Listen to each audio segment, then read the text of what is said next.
Bonjour et bienvenue dans Écolo au boulot. Je suis Cassandre Joly et mon but est de donner du sens au travail à travers l'écologie. Ensemble, nous trouvons des idées, des astuces, de la motivation et de l'inspiration pour rendre son quotidien au travail plus écologique et se sentir utile.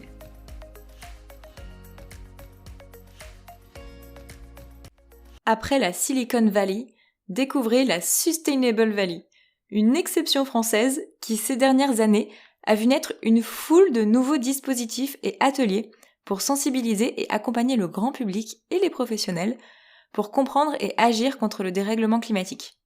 Loin de se concurrencer, les dispositifs se soutiennent et se complètent, parce qu'ils ont des sujets et des modalités différentes.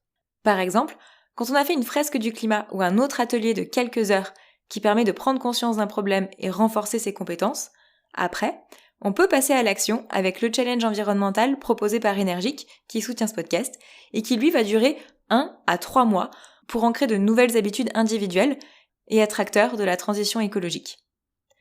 Si vous êtes dans ces réflexions et que vous souhaitez en savoir plus sur Énergique, qui est le partenaire de ce podcast cette saison, rendez-vous sur energique.io. Alors Gaëtan, je suis ravie de t'inviter au micro d'Écolo au boulot pour la 2e fois. Pour ceux et celles qui avaient loupé ta première intervention, c'était en 2021. C'était l'épisode 19 du podcast, ça date un petit peu. Tu es sociologue et on avait parlé des transféreurs qui étaient un de tes objets d'étude. Donc les transféreurs, c'est ces salariés qui transfèrent des pratiques écologiques entre le domicile et le travail. Et aujourd'hui, tu viens nous dire que ce qu'on observe dans les entreprises, au-delà des transféreurs, ce sont les éco-taffeurs.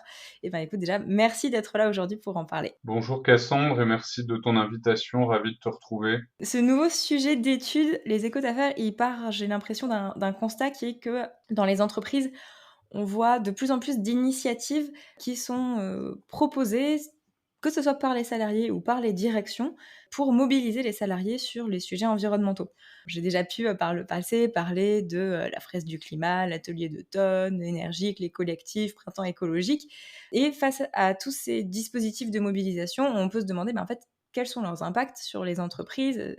En tout cas, moi, c'est ce que je me demande quand j'ai l'occasion d'inviter ces personnes, les personnes qui sont dans ces, comment tu as appelé ça, Sustainable Valley à la française. Le mot n'est pas de moi, mais j'ai repris l'expression effectivement qui me paraissait assez parlante pour décrire ce foisonnement en fait d'initiatives.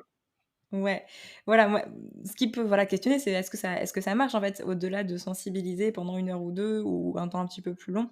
Qu'est-ce que ça permet de faire et comment ça fonctionne? Donc, tu as mené cette étude alors avec des partenaires qui sont l'ADEME, le Collège des directeurs du développement durable, Entreprises pour l'environnement, l'Observatoire de la RSE et Action for Market. Donc eux, c'est plutôt des acteurs qui représentent des instances dirigeantes, les fonctions RSE.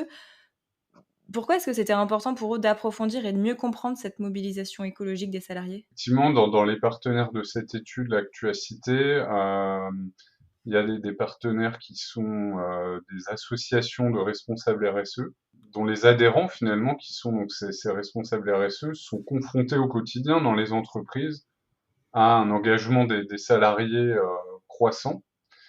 Et donc, voilà, ils sont préoccupés, ils voient bien que c'est un phénomène qui est en train de prendre de l'ampleur, et donc ils se posent des questions, ils avaient besoin de réponses là-dessus. Côté ADEME, donc qui est un peu le partenaire historique de mon travail et qui avait notamment financé le travail sur les transféreurs, c'est un peu différent. Je pense que les transféreurs, ça leur avait montré que la cible salariée, c'est aujourd'hui un acteur important à prendre en compte sur le sujet de la transition écologique, mais on va dire que naturellement, l'ADEME, au départ, s'adresse pas vraiment aux salariés, s'adresse au grand public en général, mais pas spécifiquement aux salariés. Elle parle aux patrons d'entreprise, avec des dispositifs qui leur sont adressés, mais la cible salariée, voilà, est un peu spécifique. Donc l'idée aussi pour l'ADEME, c'était voilà, de prendre la mesure un peu de ce phénomène, de voir aussi comment se positionner vis-à-vis de tous ces dispositifs de mobilisation. OK, trop bien. Et toi, personnellement aussi, pourquoi est-ce que tu as voulu, continuer à explorer ce sujet, après les transféreurs? Comment c'est, arrivé pour toi? En fait, si tu veux, moi, quand j'ai travaillé sur les transféreurs, donc c'est une étude qui a pas mal intéressé, et il y a eu pas mal de valorisation derrière, des présentations, j'ai eu des échanges, etc. Et notamment, dans le cadre de cette valorisation, j'ai vu émerger ces dispositifs de mobilisation. Et donc, j'ai pris conscience que voilà, on n'était plus seulement dans des initiatives isolées et que le phénomène, il commençait à prendre une ampleur, à se structurer à travers un certain nombre de dispositifs, d'acteurs. Et donc, voilà, j'ai eu envie de rendre compte finalement de ce mouvement-là à travers cette nouvelle étude. C'est important, il faut savoir que moi, du coup, je travaille de manière un peu générale sur la transition écologique, pas seulement sur l'entreprise. Mais une de mes convictions, c'est que aujourd'hui, pour bien comprendre la transition écologique et à la fois les blocages, mais aussi les leviers dont on dispose, il faut vraiment regarder l'échelle des organisations. Je l'ai fait par exemple pour les copropriétés, sur la rénovation énergétique. Je l'ai fait avec les collectivités locales, avec les magasins de la distribution aussi. Et finalement, l'entreprise, bah, c'est une de ces organisations. Et je pense qu'aujourd'hui, la transition écologique, elle passe beaucoup et elle va passer de plus en plus par les entreprises, et donc aussi les salariés. Donc, c'était important voilà, de bien suivre ce qui se passait dans ce domaine-là. Je suis, on ne peut plus d'accord évidemment. Alors, c'est une étude qui a duré plus d'1 an. Comment on fait une Ouais. étude sociologique, sur ce sujet-là? Ah bah écoute, donc moi j'ai une approche qualitative, donc ça se passe par enquête de terrain. On a fait une trentaine d'entretiens avec différents profils. On a fait aussi un peu d'observation dans des moments forts de ces dispositifs. Donc une première phase où on a fait un inventaire des dispositifs existants. On en a retenu une douzaine et on est allé voir leurs porteurs. Par exemple, on est allé voir Printemps écologique, on est allé voir les collectifs. On a fait un peu comme toi finalement, des interviews comme ça, et ça nous a permis voilà, d'avoir une première analyse de l'offre de mobilisation et du fonctionnement de ces dispositifs. Et puis dans une deuxième phase, on a donc choisi 4 dispositifs emblématiques, j'y reviendrai sans doute, et on est surtout allé faire des études de cas en entreprise pour comprendre justement l'impact, aussi bien au niveau des salariés qu'au niveau de l'entreprise. Et donc, on est allé voir 12 entreprises, et à chaque fois, on croisait le regard justement salariés, responsables RSE. Et ça me permet d'ailleurs de préciser que on a principalement rencontré des grandes entreprises. Voilà, ce qui ne veut pas dire qu'il ne se passe pas des choses ailleurs. OK, ça marche. Et les 4 dispositifs qui ont été étudiés plus en profondeur, c'est lesquels? Alors, on a donc travaillé sur les collectifs, sur l'ACA, donc une plateforme digitale, Corporate for Change, un parcours d'intrapreneuriat, et puis on a travaillé sur 2 tonnes, hein, donc la suite de la fresque du climat. OK, dont certains qu'on connaît bien sur le podcast.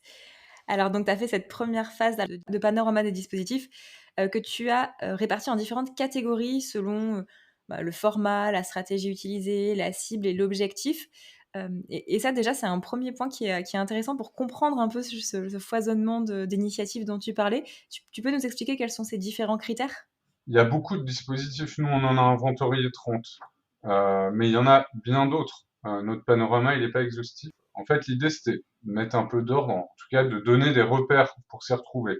Donc, on a proposé une typologie en 4 dispositifs, 4 types de dispositifs qui, en fait, associent à la fois une forme et une stratégie d'incitation à l'action principalement utilisée par le dispositif, parce que ce qu'il y a de commun entre ces différents types de dispositifs, c'est que c'est pas uniquement de la sensibilisation au sujet du réchauffement climatique. C'est vraiment des dispositifs qui ont pour objectif de faire passer à l'action les salariés. Simplement, ils le font de manière un peu différente. Alors donc, on a des ateliers, par exemple Éco-Frugal Office ou 2 tonnes. Et donc là, on voit que ce type de dispositif, il va jouer beaucoup sur la dynamique du groupe de pairs. Hein, donc c'est une émulation collective, c'est un sentiment d'appartenance au groupe, c'est le partage d'expériences également. Après, on a un autre type de dispositif qui relève de qu'on a appelé les parcours, alors qui peuvent être parcours de formation ou d'accompagnement. Et là, ils cherchent beaucoup plus à transformer l'individu, donc à travers la formation en lui donnant des compétences, mais aussi un travail sur les émotions. voilà, il peut y avoir de l'éco-anxiété. Donc, comment passer de l'éco-anxiété à l'action? Et donc, ce qui va différencier les parcours des ateliers, c'est qu'un parcours, bah, ça va être une suite finalement de rencontres, d'étapes. L'atelier, c'est plus one shot, on va dire. Là, on a Corporate for Change, où c'est des parcours d'intrapreneuriat. On a particulièrement travaillé là-dessus.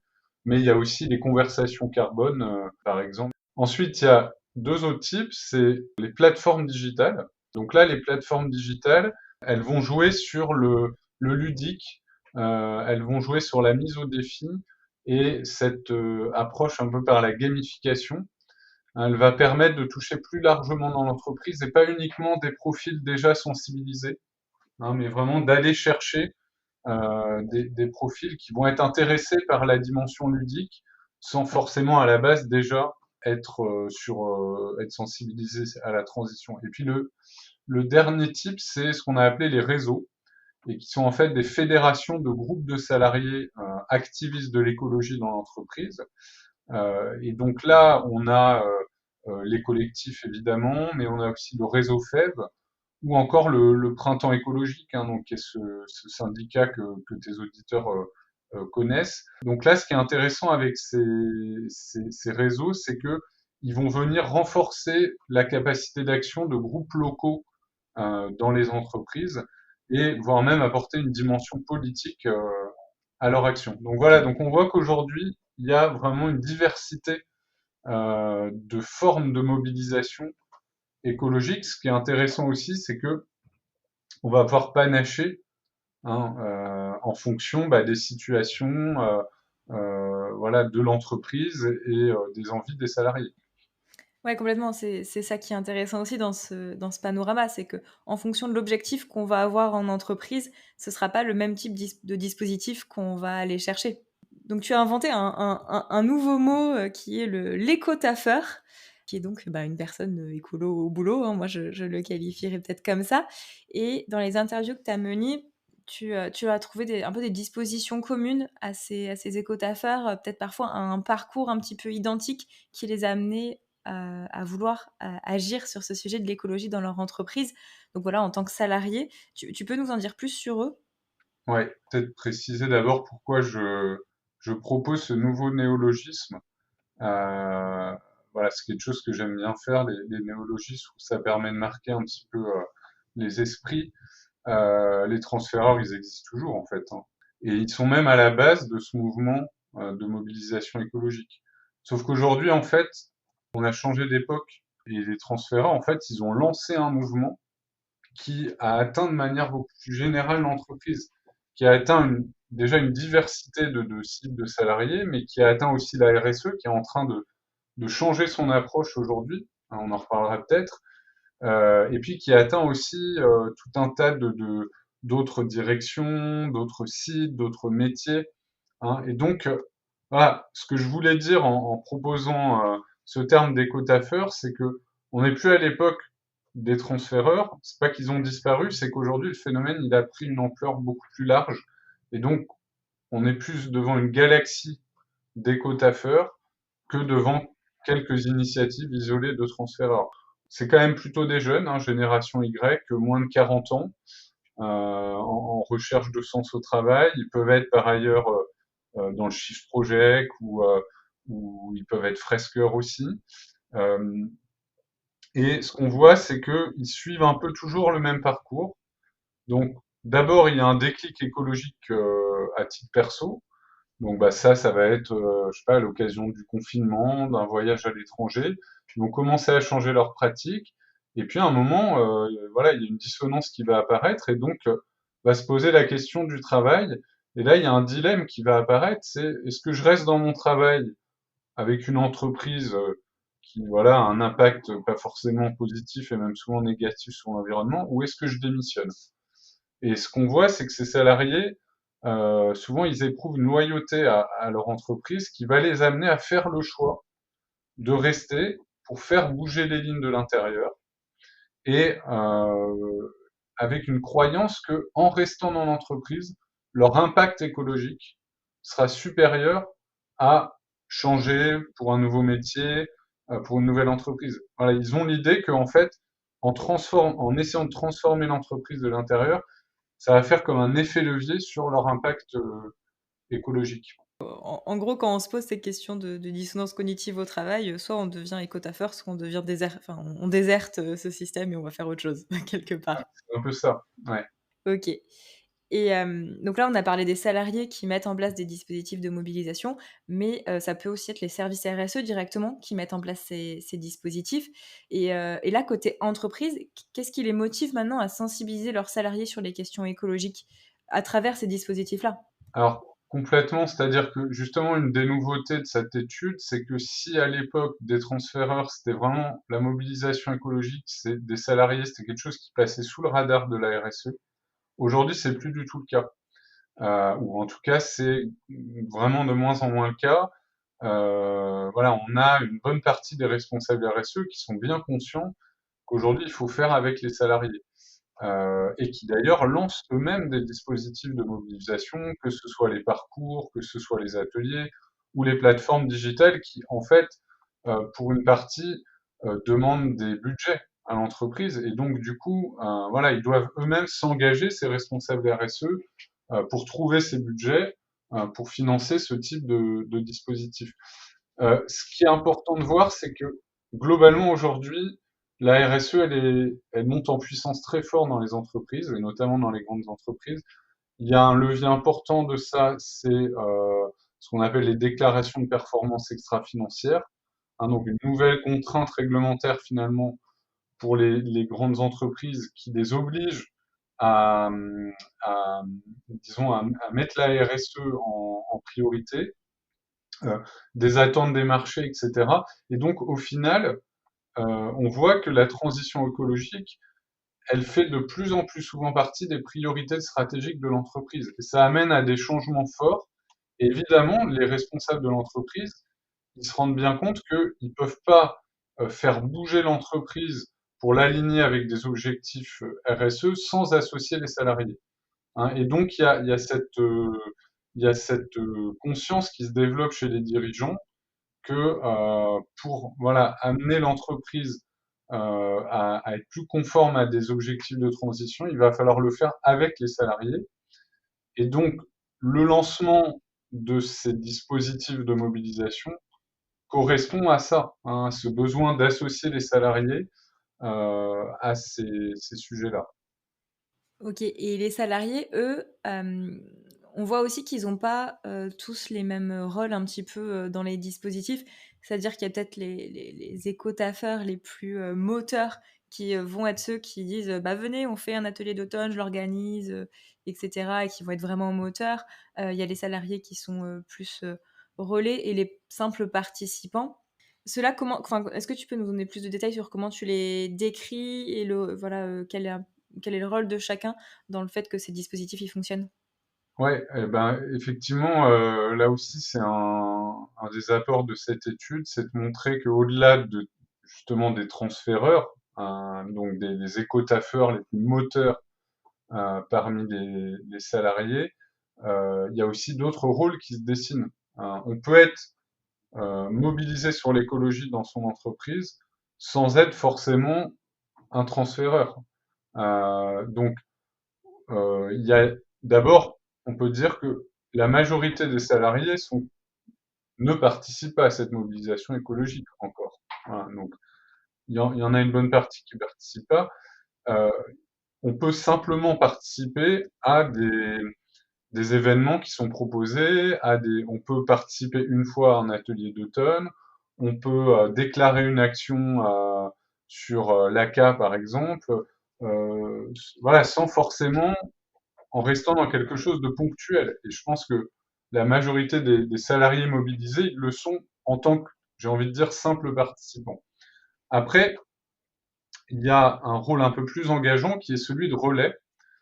Et donc, c'est ce qu'on appelle aussi les ambassadeurs RSE souvent, hein. Donc, c'est voilà, dans les entreprises, la RSE va proposer à un certain nombre de salariés d'avoir un rôle au niveau de leur service pour diffuser les messages RSE, pour parler des dispositifs qui sont lancés, hein. Et donc, Voilà, c'est finalement répondre en priorité aux propositions de la RSE. Et puis après, effectivement, il y a des salariés moteurs, et donc là, c'est plutôt ceux qui vont lancer des dispositifs, qui vont décider de commencer à animer des 2 tonnes dans l'entreprise. Ça peut être aussi voilà, ceux qui vont animer et créer un collectif dans l'entreprise. Donc voilà, c'est des gens qui vont y consacrer là plusieurs heures par semaine souvent. Donc il va de soi que tous les salariés peuvent pas être dans cette posture-là et qu'il y a finalement un dégradé de participation à ce mouvement. Ouais.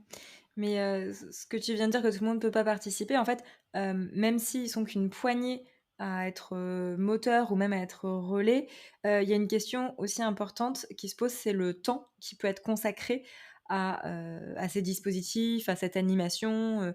Ben voilà, prendre le temps d'aller diffuser des messages de la RSE. Il faut que ce soit prévu sur le temps de travail et ça ne l'est pas toujours. Et là-dessus, alors c'est quelque chose que tu as remarqué dans l'étude. Je ne sais pas s'il y a des solutions qui ont émergé. J'ai vu la mention du crédit temps écologique, mais ça, c'est quelque chose qui existe quand même assez peu encore. Ouais, bah, c'est un point dur de l'engagement, hein. C'est-à-dire que aujourd'hui, les entreprises n'accordent pas de temps dédié à cet engagement. Alors ça peut se faire dans le cadre de dispositifs de mécénat comme le propose notamment Vendredi. Euh, donc ça, c'est effectivement intéressant, mais ce qu'on voit souvent, c'est que ça permet pas une mobilisation à l'intérieur de l'entreprise, c'est plutôt pour donner du temps à des associations.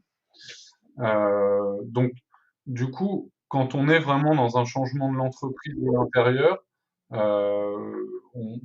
ça se fait un peu en temps masqué, hein. Ça se fait voilà, dans les creux de l'activité professionnelle. Alors, dans les solutions, entre guillemets, il y en a deux. Il y a bah, s'appuyer sur des temps qui sont déjà sanctuarisés par l'entreprise. Donc, je pense à la formation notamment. Hein, 2 tonnes, par exemple, maintenant, c'est éligible à la formation Corporate for Change, c'est pareil. On peut aussi l'utiliser dans le cadre de séminaires d'équipe, hein. Et donc là, on va s'intégrer dans des temps qui sont déjà finalement, euh, qui sont déjà réservés par l'entreprise pour les salariés. L'autre, l'autre piste, il me semble, c'est la piste des managers d'équipe. Voilà, parce que c'est un peu eux qui ont la main hein, sur voilà l'emploi du temps des salariés. Donc, faut pas hésiter à voilà à solliciter son manager sur ce sujet-là, et voire à formaliser un petit peu cet engagement-là, demander une demi-journée par semaine ou une demi-journée par mois. Euh, mais déjà le fait de voilà avoir le consentement, on va dire, du manager peut libérer là-dessus. Mais c'est vrai juste pour terminer là-dessus, il y a un sujet à porter généralement sur ce phénomène qui est qu'aujourd'hui les entreprises, il faut qu'elles soient conscientes que ça a vraiment un intérêt pour elles d'accorder ce crédit temps écologique aux salariés. Et oui, et il me semble aussi avoir lu dans l'étude que pourtant le management intermédiaire, c'est pas le plus facile à embarquer dans ces dispositifs parce que justement, ben, ça prend du temps à leurs équipes et ils sont Ouais, peut-être clairement. moins enclins aussi. Bah oui, les managers intermédiaires, c'est ceux qui ont les objectifs en termes de business, voilà. Et donc finalement, ils peuvent voir la mobilisation écologique, la participation à ces dispositifs comme du temps perdu par rapport à l'opérationnel. Euh, donc, l'erreur à ne pas faire, ça serait de leur imposer finalement que la direction impose comme une injonction, participation à la fresque du climat, par exemple, ce genre de choses. Il me semble que c'est intéressant que ça reste quand même une démarche volontaire et que du coup, il faut plutôt chercher à convaincre les managers et notamment la question de la motivation des équipes, de la cohésion des équipes, d'éviter le turnover, voilà, le sens au travail, etc. C'est peut-être un bon levier pour les impliquer. Ça marche. Et ceux qui doivent aussi travailler différemment avec ces dispositifs, tu disais, c'est les directions RSE qui aujourd'hui mènent leurs propres actions, mais doivent impliquer leurs salariés, ou alors voient des groupes de collectifs de salariés qui arrivent avec des revendications qu'eux, ils n'avaient peut-être pas sur leur feuille de route RSE. Comment est-ce que les deux, ils travaillent ensemble? Ouais, bah c'est vrai que, alors, il y a le cas où la RSE lance elle-même un dispositif, mais il y a le cas aussi où c'est les salariés qui prennent l'initiative. Et donc là, ça peut secouer un peu la RSE, qui du coup se retrouve même questionnée dans sa légitimité. Finalement, il y a des salariés qui font, entre guillemets, un peu son travail. Voilà, et donc, ou qui parlent de ces sujets. Donc, on voit que il peut y avoir de la réticence, hein, chez certains responsables RSE, des craintes, mais se met en place aussi des modes de collaboration avec les salariés. Et je crois que c'est essentiel. Voilà, si on veut que ce mouvement-là il ait un impact sur l'entreprise, sur une majorité des salariés, il faut s'appuyer sur une collaboration avec la RSE. Donc les RSE, on a fait une typologie, elles peuvent se positionner différemment. Il y en a qui sont clairement facilitatrices, hein, qui vont être vraiment partenaires des salariés, les aider à faire avancer leurs projets. Il y en a qui vont être un peu plus prudentes, hein, on a dit garde-fous, hein, pour s'assurer que les actions menées par les salariés engagés soient bien alignées avec les objectifs de l'entreprise. Et puis, il y a carrément des RSE qu'on a qualifiés de suivistes. C'est pas négatif, c'est l'idée que elles vont se reposer finalement sur les salariés pour mener des actions de mobilisation et ensuite les intégrer comme une brique de leur stratégie, mais elles vont laisser finalement faire les salariés. Donc voilà, différents positionnements, et en tout cas, je pense que c'est essentiel que les RSE aujourd'hui voilà, apprennent à travailler, à collaborer avec ces communautés de salariés qui émergent.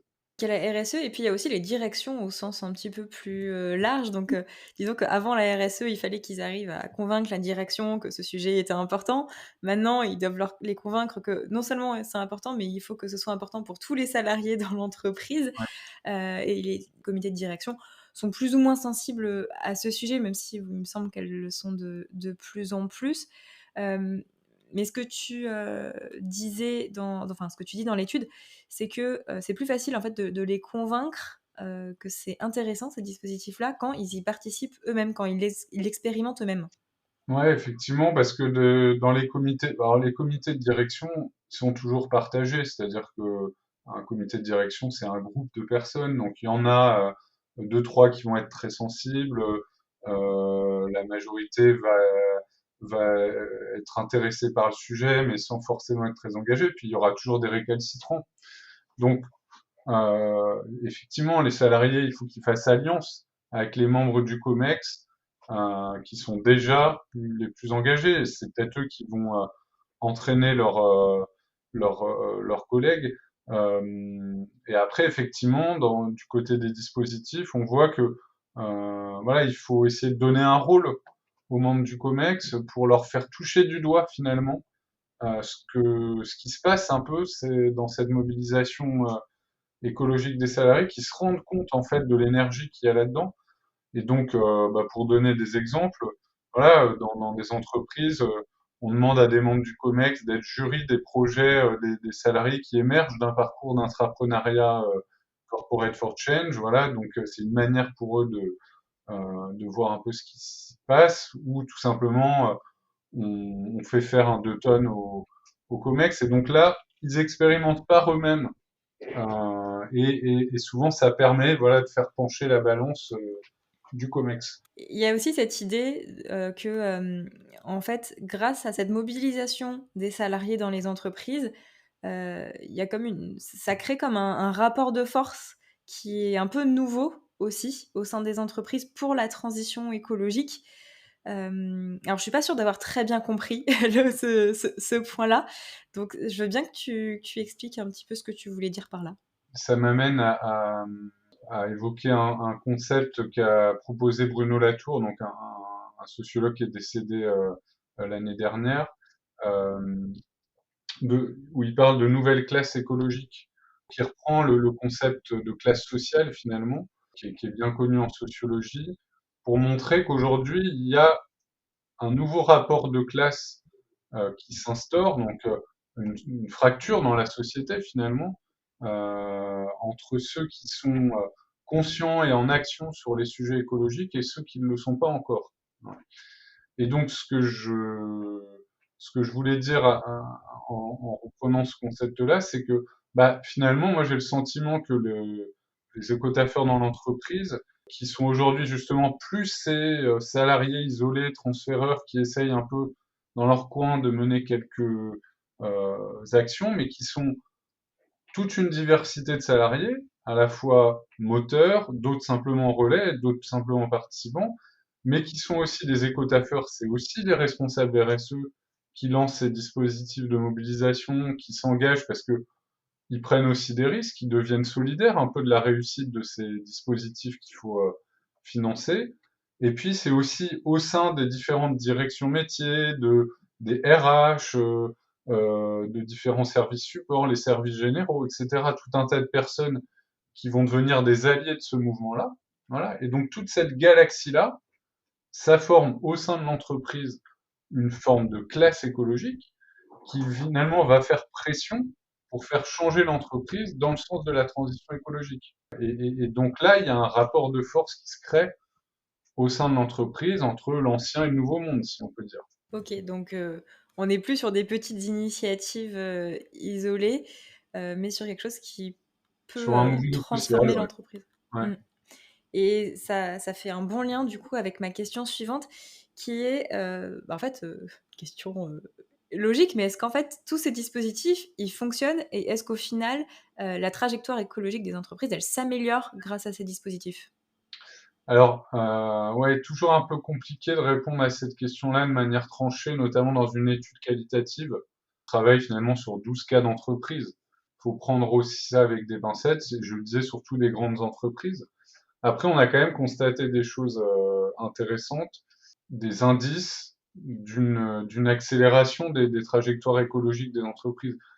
Il y a le niveau des éco-gestes. Déjà, les plateformes, elles sont intéressantes parce qu'elles permettent, par exemple, Énergique ou l'ACA, de mesurer un peu ce qui se passe. Voilà, parce que les salariés déclarent ce qu'ils font sur ces plateformes-là. Et donc, voilà, les plateformes, elles mesurent qu'il y a une accélération assez forte des éco-gestes. Je crois que ce qui est encore plus intéressant, parce que l'impact écologique est plus grand, c'est ce qui se passe au niveau des pratiques métiers, des pratiques métiers des salariés, donc de ce qu'ils peuvent changer dans l'exercice de leur métier au quotidien. Est-ce que voilà, ils vont continuer à se déplacer systématiquement pour des réunions ou faire plus de place à la visio? Est-ce qu'ils vont dans les choix de produits de leurs fournisseurs, est-ce qu'ils vont intégrer des critères de durabilité, etc. Euh, Là, on voit que ces pratiques métiers, elles sont travaillées par ces dispositifs et comme elles dépendent beaucoup des salariés, finalement, voilà, leur mobilisation sur les sujets écologiques fait qu'ils se questionnent, qu'ils évoluent sur ces pratiques métiers. Alors la limite, après, elle est plutôt au niveau de la stratégie de l'entreprise. Hein, c'est-à-dire, bah, la stratégie de l'entreprise, le modèle d'activité de l'entreprise, ça reste quand même d'abord la responsabilité des dirigeants, ce qui ne veut pas dire que aujourd'hui les salariés revendiquent pas un droit d'expression, hein, et sur finalement les choix de l'entreprise. Voilà, est-ce qu'on va chercher ce marché-là alors qu'on sait que ça peut avoir un impact négatif, ou est-ce qu'on va plutôt se développer ce marché-là qui peut avoir un impact positif? Les salariés ont envie de s'exprimer là-dessus, mais on voit que là ça bloque du côté des dirigeants. Ouais. Ce sera peut-être pour dans quelques années qu'il y aura de Ouais. nouveaux dispositifs de gouvernance un peu plus... Mais alors, je pense que il y a aussi beaucoup de dirigeants impliqués et engagés. Et je pense que là, il y a une jonction à faire, hein, parce que on a la Convention des entreprises pour le climat, on a le mouvement Impact France, etc. Et donc, il y a sans doute une jonction à faire entre ces mouvements de patrons engagés et puis ces mouvements de salariés engagés, d'éco-taffeurs. Et il y avait un point que je voulais voir aussi, c'était ben, l'étude, elle a été faite surtout dans des grandes entreprises, tu l'as dit. Est-ce que ça veut dire que ces dispositifs, ils sont moins utilisés dans des plus petites entreprises, dans des TPE, dans des PME? Ou est-ce qu'à court terme ou à moyen terme, ça pourrait, tout à fait, s'étendre à des plus petites structures? Oui, je pense que ça a tout à fait le potentiel de s'étendre à des plus petites structures. Alors déjà, ce qu'on voit dans l'enquête, on n'a pas travaillé que sur des grandes entreprises, on a aussi travaillé sur ce qu'on appelle des ETI, donc établissements de taille intermédiaire. C'est des entreprises qui ont moins de 5000 salariés, euh, donc ils sont on va dire des très grosses PME. Alors, ce qui est intéressant là, c'est que c'est souvent des entreprises dans lesquelles la fonction RSE est récente ou est en train d'être créée ou développée. Ce qu'on voit, c'est que le fait que des salariés s'engagent, bah, fait que ils peuvent être finalement les nouveaux responsables RSE sont parfois recrutés en interne parmi ces salariés engagés. Donc voilà, il y a ce mécanisme-là qu'on voit. Et puis pour vraiment les PME ou les TPE, bah, ce qu'on peut dire, c'est que bah, souvent déjà il n'y a pas de fonction RSE, donc ce qui va être déterminant, c'est la sensibilité écologique du patron, que bah, c'est des entreprises qui ont moins de moyens, donc voilà, qui vont déjà pas lancer forcément un dispositif qui va avoir un coût. Et puis pour les salariés, bah, c'est peut-être plus difficile de dégager du temps, hein, parce qu'on a remarqué que dans les grandes entreprises, c'est quand même beaucoup dans les fonctions support, hein, où il y a une liberté d'organisation, que c'était surtout des cadres, hein, des gens qui ont finalement la main sur leur emploi du temps, qui s'engageaient sur ces sujets-là.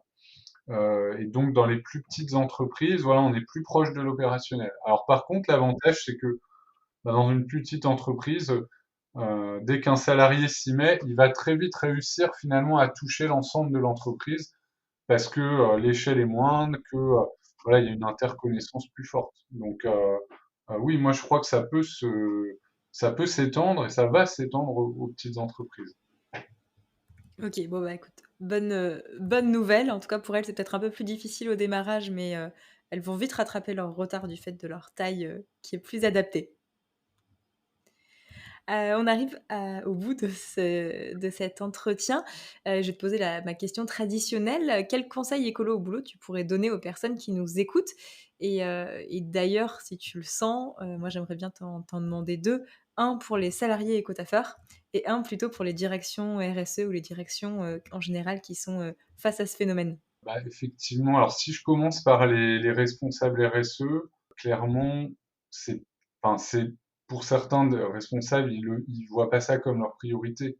Voilà, ils sont plus tournés vers la direction, ils ont des nouvelles obligations réglementaires. Je parlais de cette déclaration de performance extra-financière, il y a toujours ce fameux rapport RSE derrière. Mais il me semble qu'aujourd'hui, il faut pas qu'ils passent à côté de ce phénomène. Tout simplement parce que c'est vraiment un amplificateur de l'action de la RSE.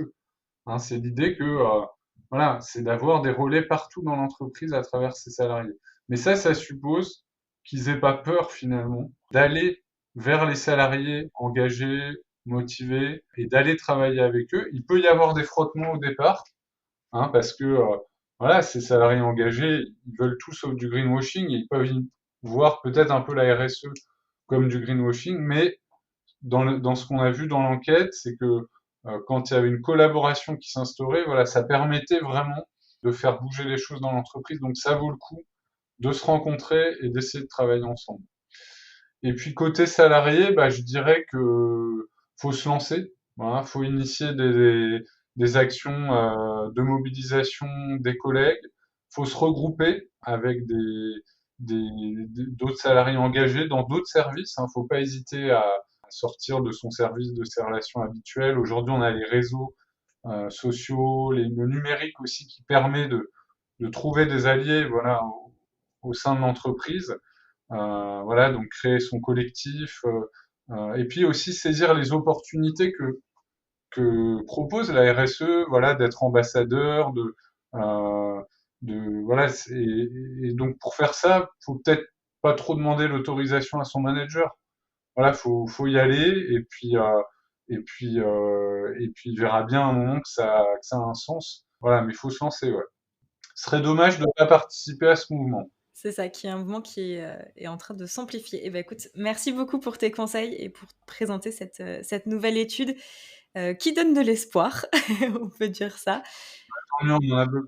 et qui montre que voilà, on n'est pas tout seul dans nos entreprises à vouloir faire changer les choses. Ça se diffuse un peu partout. Merci Cassandre. En définitive, les transféreurs ont ouvert la voie. Et ces dernières années, on a vu l'émergence des écotaffeurs, des acteurs clés qui impulsent ou qui participent activement à des initiatives écologiques en entreprise, que ce soit en tant que participants, relais ou véritables moteurs du changement. Cependant, un défi persiste, c'est clairement le temps dédié à ces engagements. Même en s'insérant dans des créneaux existants comme les formations ou les séminaires, l'enjeu du temps reste crucial pour aborder des sujets transversaux dans l'entreprise tels que l'écologie et la RSE. La fonction RSE d'ailleurs doit maintenant composer avec cette nouvelle dynamique des écotaffeurs en développant des formes innovantes de collaboration.